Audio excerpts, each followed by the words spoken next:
There we go. Hey everyone, I'm Fluffy. Welcome to Fluffy Talks Tabletop, and today we are going to go over issues that you can have with starting a brand new session with a new group of people, or even starting a brand new session with some people that you've already played with.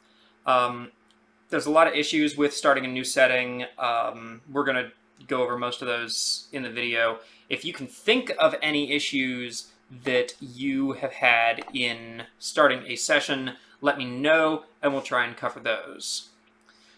So first off, whenever you start a new session, I always recommend making two specific documents. And these documents are very important to starting a new session, and they're something that I do every time I start a new session.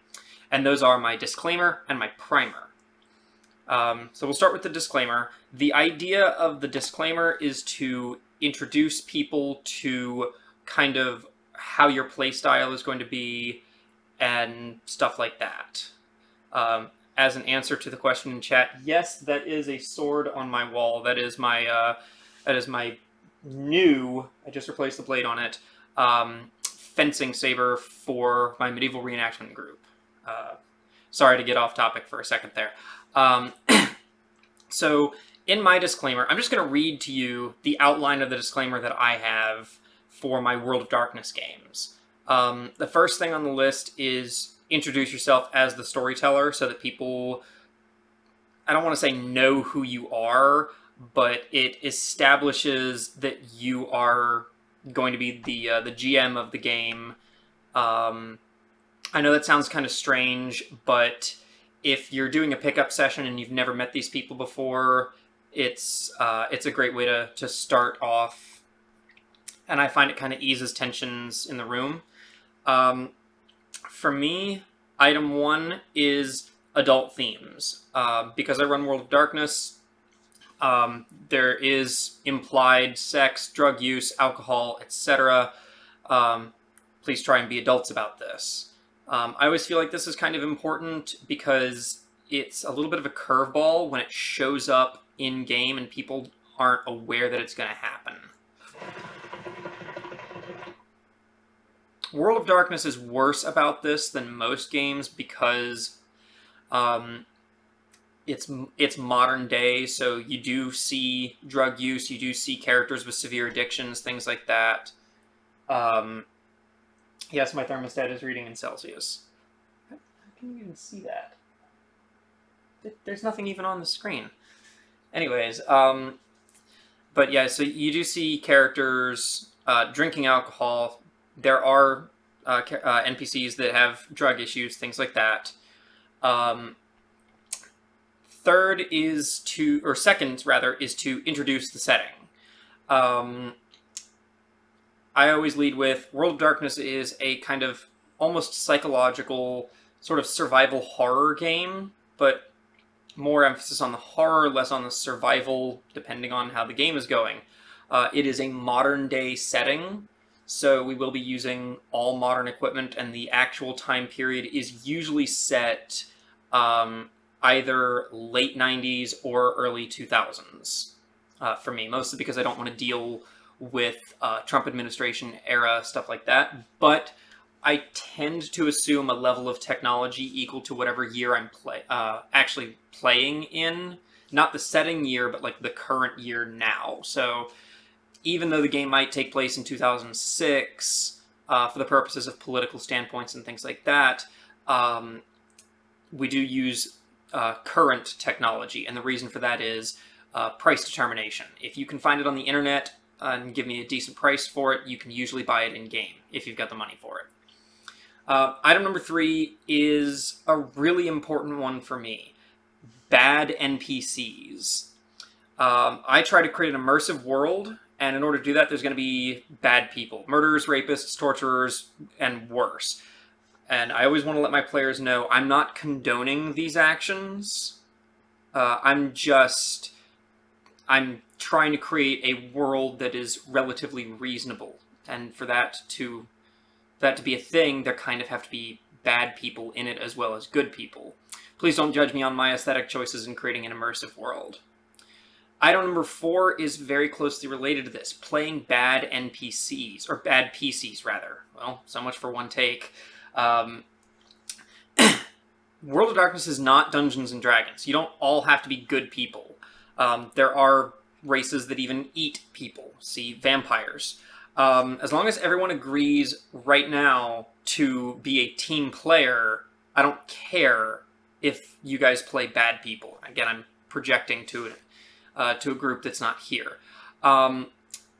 Be warned, this always comes with this, if you build a character whose sole goal is to not play or to not participate in what we're doing, you will be asked to either leave, make another, or change your character. Item number 5 is really closely related to talking about the setting. World of Darkness is not Dungeons & Dragons. This game is not about being murder hobos. You live in a city, and resources and contacts and things like that that you acquire are far more useful and make much more of an impact in this game because you're constantly in the same place. Irritate or make bad connections with an NPC in Dungeons & Dragons, and you can just go to a different town. But this is the modern age. People have cell phones, internet, instant communication. Plus, you probably live in the city that we're playing in. Irritate an NPC there, and you might be in trouble for a while until you can fix it. Item number 6 is player-driven plot concept. I will always try to give a general idea of what's going on and, you know, what the general premise of the, I don't want to say quest, but what people are doing, what the players are doing. But it's up to my players to actually make progress on that. And World of Darkness is really good about this, as opposed to Pathfinder. Pathfinder takes more finagling. I say Pathfinder in place of Pathfinder, Dungeons & Dragons, etc. D20 games. It's very player-driven, so a lot of times I will get PCs just, they'll ask me, what do we do now? And my response is always, well, that's up to you. After that, on my disclaimer are things that should be in the primer, but this one is a combination of the two. Explaining the sheet notation, on how to read the character sheet, explain how the rolling mechanics work because it's different from what most people have played. Explain the willpower mechanic, which is very important, as it's one of the only stats that you have that will actually change the way you roll, and things like that. Damage notation, because damage is very different, etc., etc. It's all mechanic stuff. So that kind of covers what a disclaimer is, but why should you make one? Well, it's important to establish your play style and what players should expect out of it at the very beginning, and really the big one here is the team player aspect. By making your players promise up front to, regardless of their character ideals and things like that, to be a team player, it kind of helps establish the group working together. And they don't always have to work together the same way, and that sounds kind of weird, but your character can be actively attempting to sabotage another character, or, which that's difficult to do and keep a decent playstyle, so be warned for advanced players only. But also things like having ulterior motives or alternate goals or things like that. That's fine, as long as everyone agrees to kind of at least work together to drive the plot. And as much as I hate railroading, it sucks when you have players that don't want to play. Next up is the primer. And the primer is something that I started doing in college for my games, and I found that it made things a lot easier. So what is a primer? A primer is a document that details all the things about the setting and mechanics that the players need to know before they start playing, and preferably before they make a character. Why should you make a primer? because it makes the first session and character creation run a lot more smoothly. In my opinion, you should drop your primer probably a week before your first session so that everyone gets a really good idea of what they're doing. And it's always good to check in on your players to make sure that they've actually read the primer and that they understand what's going on. By giving a week there, you have the opportunity for players to actually ask you questions and things like that. Let me snag one of my primers. Oh, that is actually a first session. Let's not do that. So I thought I had a primer pulled up, but I do not. So instead, what I'm going to grab is this right here. This is the folder that sits on the table at my Scarab game for the collections department. Now, this primer is a little different from most of mine in that it looks nicer. It's actually printed out instead of dropped as a Google Doc link through Facebook messages. And it's a little bit more mechanics heavy. Also, half of it is in a different folder and is read out loud. So when you play in my organized play session, you will get 2 sheets and then be given a third. The first thing on the list is finishing your character, because you're going to be given an unfinished character sheet. The first thing on here is the archetype list, and it has a bunch of different pre-generated or partially pre-generated characters. For example, the person... Oh, this one isn't actually filled out. Perfect. So this one right here is an example, I'm not going to be able to see very well, but of my competition archer.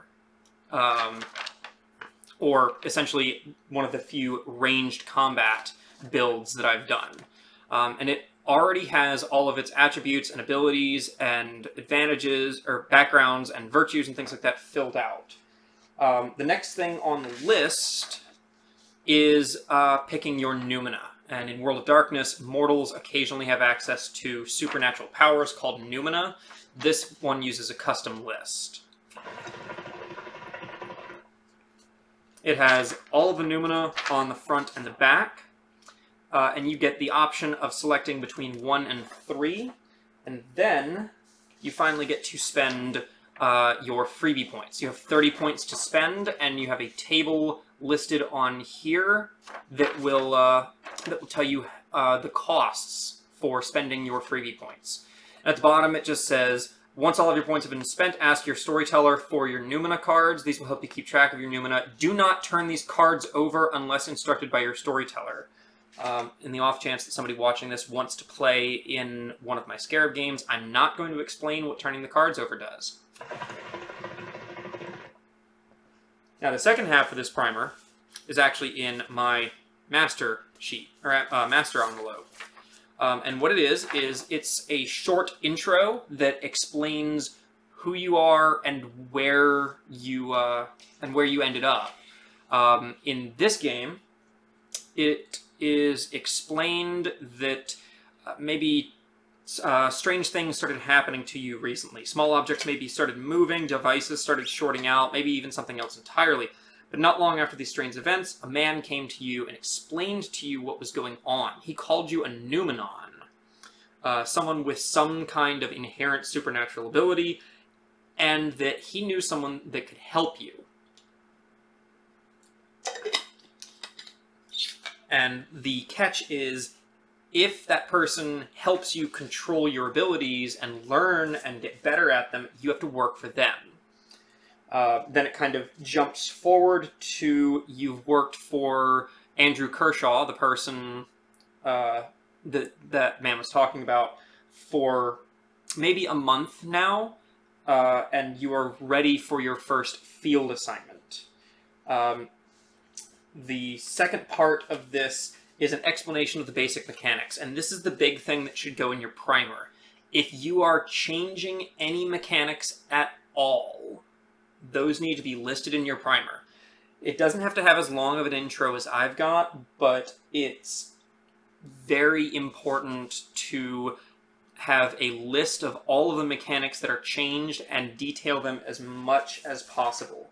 Because this game does not assume that you know how to play World of Darkness, the basic mechanics are also built in, but if the group you're playing with has played the game before, you don't have to include basic mechanics, just anything that has changed. And for my... see if I can find it. I could have sworn that I built... here it is. So this is the one for my Wyverly College game, and it has a very short not very short, but it has a paragraph detailing the basics of the setting. It takes place on a college campus for non-humans and humans with magical aptitude. Then it explains the rules changes, the big one here being backgrounds that I have adjusted if you know how to play World of Darkness, and then the new magic system, which is really the only difference between my game and classic World of Darkness in any way. So that's all covered, and people get a good idea of how to use the new mechanics simply by reading the primer. Things that you shouldn't include in the primer are things specifically related to the storyline that you're running. This should not be a detailed, like, readout of your first session and things like that. There should be an intro to the game and an explanation of mechanics. And now we get to talk about people creating their characters, and the two things that I hate the most about character creation, and really why I switched to World of Darkness, which only mitigates one of these. The first one is power gamers. And there's a couple things that you can do to avoid power gaming. You can ban the use of optimized builds pulled from the internet, but this is going to require you to actually go through every individual character sheet and ensure that they're not a power build, which if you're not excessively familiar with the system can be an issue. I'm trying to think of where I was because I lost my train of thought. You can also embrace power gaming, let everyone do it, but also try and change up your scenarios that you run so that they don't play to the character's strengths.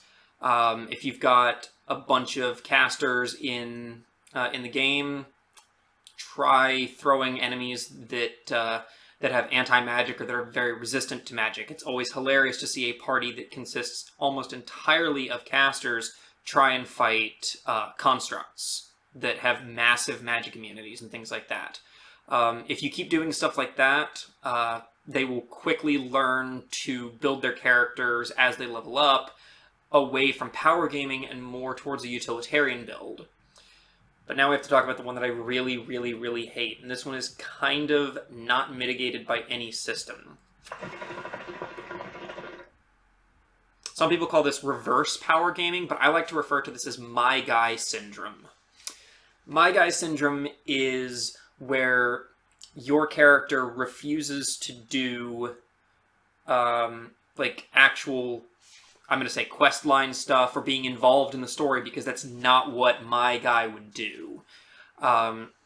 There's nothing wrong with your character having specific preferences and stuff like that, like your character refusing to kill enemies or won't harm humanoids or doesn't attack children or things like that. That makes for a good character build, but if you build a character whose moral code or personal preferences kind of preclude them from playing the scenario that you as the Dungeon Master have written, what's the point?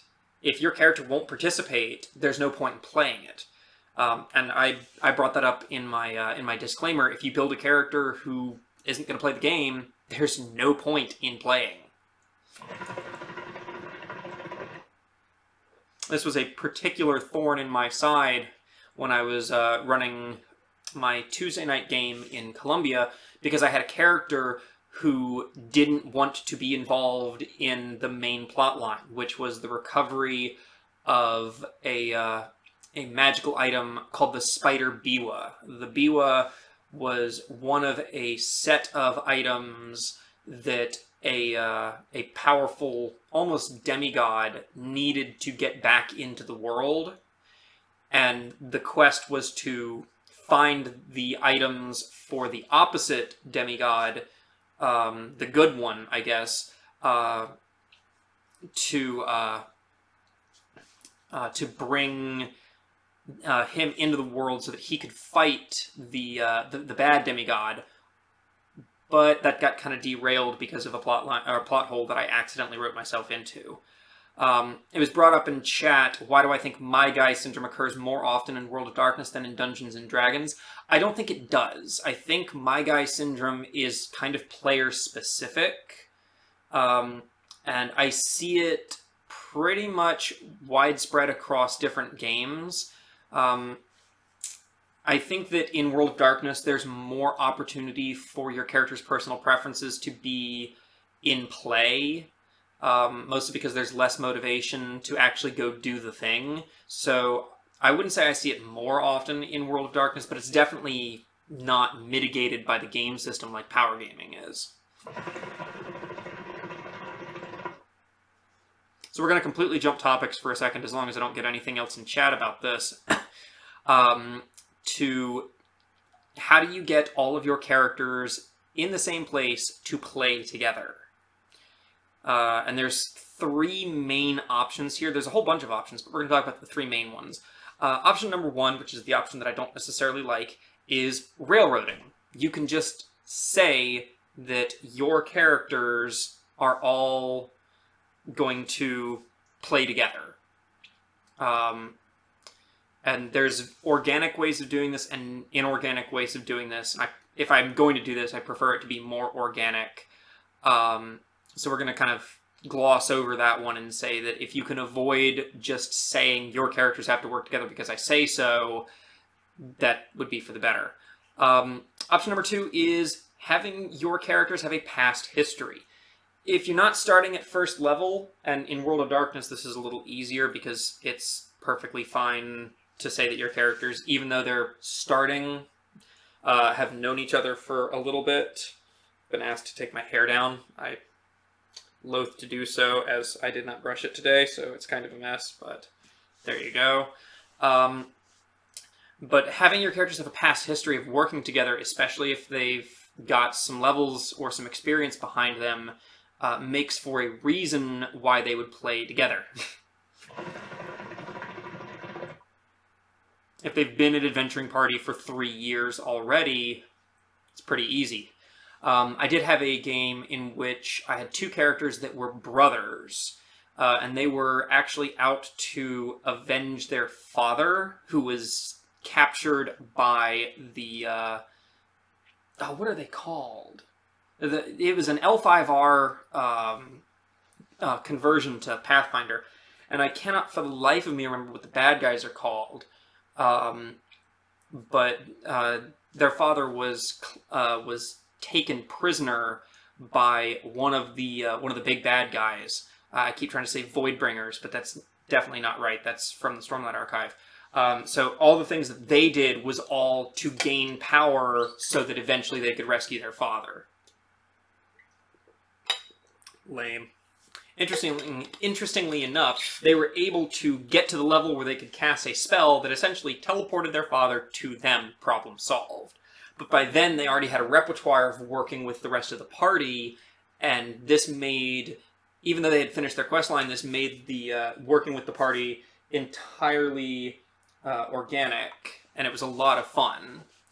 Option number three is natural development, and there is some railroading here, but I want to bring up a specific example of an L5R game, that's Legend of the Five Rings, that was run by my friend Dunkel.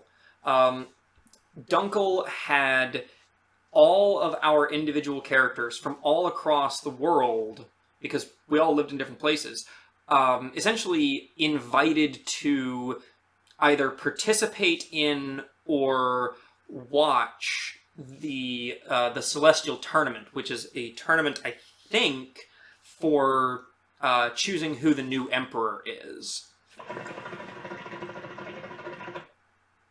So all of our characters met up there, and I really enjoyed that one because my character was a Ronin. He didn't have a clan, like almost every character in Legend of the Five Rings, but he was a blacksmith. So when he went to the Celestial Tournament, he actually spent his time,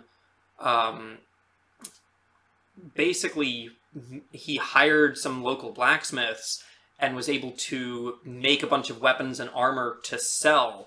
And it turns out some of, if not all of, the other players ended up buying some of my equipment, so that when they got to the point where it was, let's go on the quest, the other players, or the other characters, asked my character to come with them because they knew that my my weapons and my armor were usable and efficient and actually helpful. So my character played this weird kind of backup role until it was determined that he was actually a mage. So that was a nice little plus for them, but to have my character completely organically brought into that system without the Dungeon Master having to write anything for it was a lot of fun.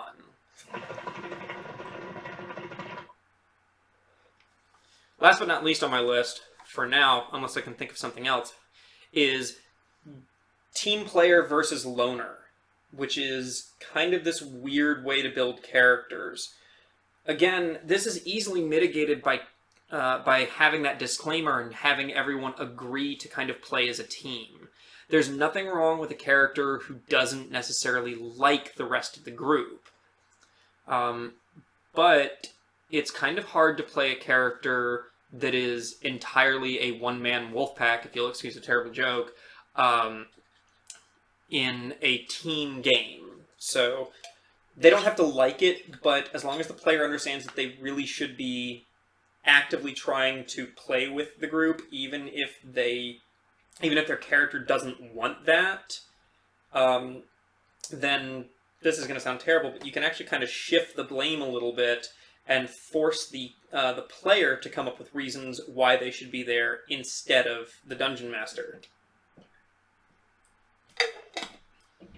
And if you can, when you start your session, you should try to talk with your players a little bit beforehand and be like, hey, I understand that we want everyone to work together, so try and think of reasons why you might be okay with working with the group.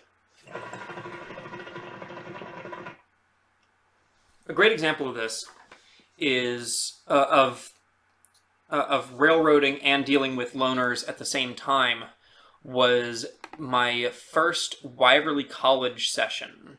I'm going to go ahead and bring up the first session notes that I have for myself. Keep in mind, this session is actually broken. You can break it with one of my character builds. I don't recommend trying this, but it's fine. So all the characters start the game sitting on the edge of campus near a landmark called the Old Well. They see on the ground a black cloth with 5 white candles, and on the cloth is a piece of paper with a complicated symbol drawn on it, as well as a bottle of black copal incense and a bottle of black blood, which is actually a type of writing ink used for spell work. There's also a large copper censer for burning. They have this knowledge that they are currently working on a spell to strengthen the binding and protection spell around campus, and if it comes up, it can be pointed out that they feel compelled to complete it. I try and leave that out in the event that that I don't need it. I'd rather not tell people they're compelled to do this, but if they attempt to leave the area, they are compelled to do it. If they try and leave the area anyway, something happens that I'll talk about in a minute. I have the list of what characters need to do here. Characters that focus can remember what they're doing, So you can tell them, you know, the first thing that you're supposed to do, you remember, is to light the coal and put the incense on it so that it'll burn. And then do this thing and do this thing. I don't want to give too much of it away, but I am going to spoil the ending. Once they do the spell, they all wake up in their dormitories. It's entirely a dream sequence. It's actually what breaks it is the characters that the race rather that can understand that they're in a dream. They're called Dreamwalkers. If anyone rolls a Dreamwalker, don't run this. But having all the characters participate in something together in a dream, and then waking up and seeing the effects of them not doing that, or having not done that yet, is kind of a great imperative to get all the characters to play together. It also gives you this nice intro where instead of just saying, you know, you see these things, you feel compelled to do this, you actually let the characters interact with each other a little bit, and actually make dice rolls or, you know, participate in the game as opposed to just sitting around. I really like this intro, and I feel like it does a lot to kind of build a fun setup. One of the other ones that I want to talk about, if I can find it, is actually something that I wrote called The First Session Ever. And what it is, if I can find it, is essentially an encounter built to teach all of the different game settings, or all of the different game mechanics all together. I did manage to find it. So you have, this is for Pathfinder specifically, or Dungeons & Dragons, your choice. So what I do is I have all the characters fill in their base ability scores, pick their feats and any special abilities that they have and write them down, and also pick a number of skills that they get to max out. We're not going to do cross-class skill points and skill building and things like that, because this starts at level 1. For the purposes of this campaign, class skill bonuses are not accounted for at the beginning, but they will be accounted for later. And then there's a little table that says how many each one gets to max. And then essentially they just get to pick a handful of skills. So this is an example of railroading, and I don't particularly like this one, but I feel like it's the best way to get players all playing the same game and learning how to play Dungeons & Dragons.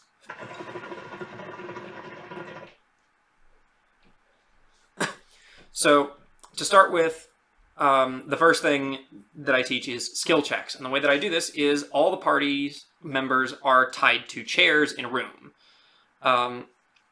It's dim in the room, but not dark.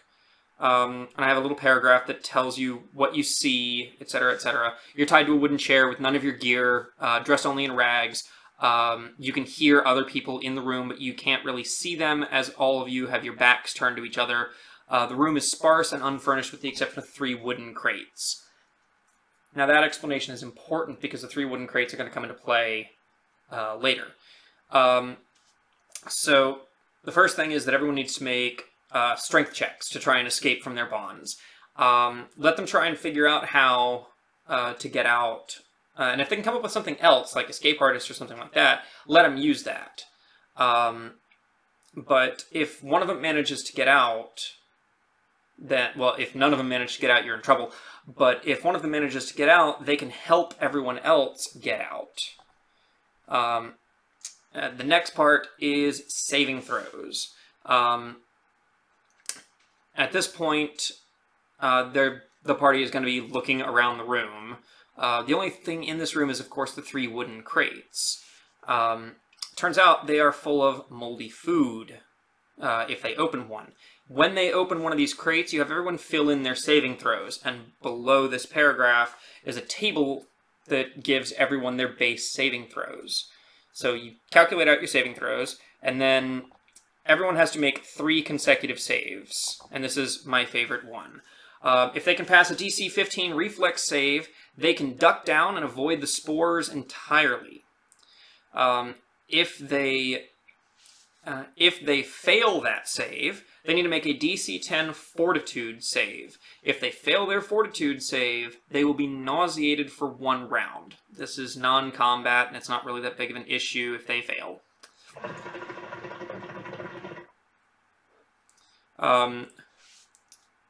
After that, they all need to make... Everyone who failed the first 2 saves needs to make a will save. And the difficulty for this one is 8, because this one is funny, and I hope it happens to only 1 person.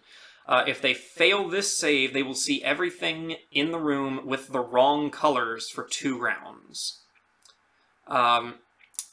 If they go to open another crate, you can let them use skill checks, in this case perception or spot if you're D&D, to notice that there's a patch of the same mold on the crate. If they open the crate anyway, just repeat the saving throws.